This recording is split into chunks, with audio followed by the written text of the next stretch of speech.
क्या होता है, हमारा किसी भी चीज के प्रति रवैया। जैसे जितने, मैं नहीं जानती कौन इसको सुन रहा है क्लास को कौन नहीं, किसी भी लड़के का समाज में लड़कियों के प्रति जो रवैया है, ये उसकी मोरालिटी है। इस अपब्रिंगिंग में उसकी माँ का बहुत बड़ा योगदान है। जैसे मोरालिटी कैसे बनती है, घर परिवार से। इसी को तो मॉरल वैल्यूज कहते हैं। ये नहीं कहते कि इनका खानदान खराब है, भाई इनसे रिश्ता मत करना। ये खानदान खराब मतलब क्या होता है, जिन लोगों में मॉरल वैल्यूज नहीं होती, उन लोगों को पढ़े लिखे समाज में या जागरूक समाज में, चाहे वो कम पढ़े लिखे, हमारे दादा परदादा के टाइम पे देखो खानदान देखे जाते थे। खानदान पता है क्यों देखते थे? आजकल की पीढ़ी कहती है खानदान क्या है, बेटा इसको बोलते थे कि ब्लड में ये चीजें आती है। जात पात की बात नहीं कर रही, लेकिन मॉरल वैल्यूज। अगर किसी के घर में औरतों की इज्जत कभी पहले 5 पीढ़ियों में नहीं थी, दादी को कभी कुछ नहीं समझा गया, माँ को कुछ नहीं समझा गया, एक लड़का अपने घर में जब बड़ा हो रहा था, 12 13 14 साल का था, तो देखता था मेरी दादी की तो कोई वैल्यू ही नहीं है, मेरे दादा की चलती है, मेरे पिताजी की चलती है, मेरी माँ के तो जिसका मन करे कुछ भी गालियां देके चला जाता है।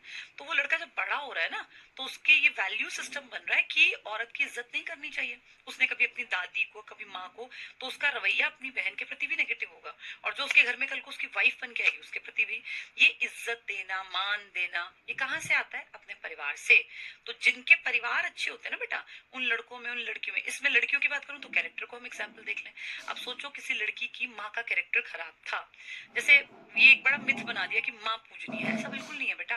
पूजनीय इंसान आदमी औरत कोई भी हो सकता है। बहुत सारी माएं जो कैरेक्टरलेस हैं, वो कैसे पूजनीय हैं? और क्या जो लड़कियां कैरेक्टरलेस आज हैं, आज से 10 साल बाद वो किसी की माँ नहीं होंगी? 20 साल बाद, 30 साल बाद क्या वो बुढ़ी बुजुर्ग माँ नहीं होगी? तो उसकी इज्जत कैसे कर लें फिर? तो इसलिए ये पढ़े लिखे लोगों को तर्क से काम करना चाहिए। जितनी लड़कियां आज कैरेक्टरलेस हैं, वो 20 साल बाद जवान बच्चों की माएं भी तो होंगी। तो उनको क्या शिक्षा दी जाए कि तुम्हारी माँ है इसलिए इज्जत करो? जिसके अंदर इतने अवगुण हैं, वो कहीं ना कहीं ट्रांसफर अपने बच्चे में भी हो जाते हैं बेटा। मैं ऐसा नहीं कह रही कि सभी बनते हैं वैसे, लेकिन मोस्ट प्रोबेबली जिस घर परिवार में हम रहते हैं ना, उसका वैल्यू सिस्टम हमें, हमारी बुद्धि को प्रभावित करता है।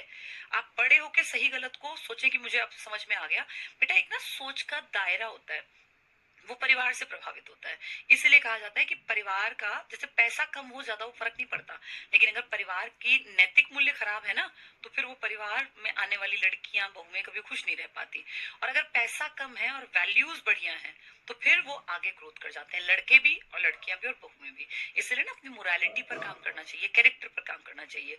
जैसे रतन टाटा है, कितने बड़े आदमी थे, देखो कोई उंगली नहीं उठा सकता, आज चले गए, लेकिन उनका कैरेक्टर कितना पॉजिटिव रहा। ऐसे ही डॉक्टर एपीजे अब्दुल कलाम, इनकी मोरालिटी देखो कितनी हाई थी। तो ये यही बता रहे हैं। इसने जरूरत है भाषण वाषण की? बेटा जरूरत नहीं फील की, इसलिए तो लोग ड्रग्स की तरफ चले गए।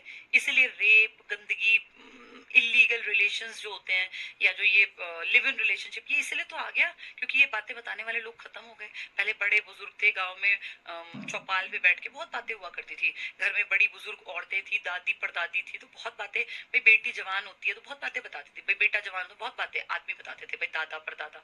लेकिन अब क्या है, किसी को किसी से कोई मतलब नहीं, सब अपने फोन में घुसे रहते हैं। 12 साल का बच्चा भी फोन में देख रहा है, 18 साल का बच्चा भी फोन में है, 16 साल का भी, और तो और बुढ़ी दादी भी फोन में है। अब ये वैल्यूज कौन बताए? लेकिन इसको फील हुआ था कि नहीं, वैल्यूज बताई जानी चाहिए, इसलिए इसने धम्म महामात्र रखे कि भैया घूमो बताओ, कि भैया घूमो बताओ। हमें लगता है इसकी क्या जरूरत है जरूरत बेटा। एक चीज जब बार बार बार बार बोली जाती है ना, तो उसका असर कहीं ना कहीं यहाँ से यहाँ दिल तक पहुंचता है। अब ये सब खत्म हो गया, साथ बैठना खत्म हो गया, बड़े बुजुर्गों का गाइडेंस देना, माँ बाप का गाइडेंस खत्म हो गया। इसलिए अब फिलहाल देखो इन जैसों की भी जरूरत आ गई दोबारा से। अब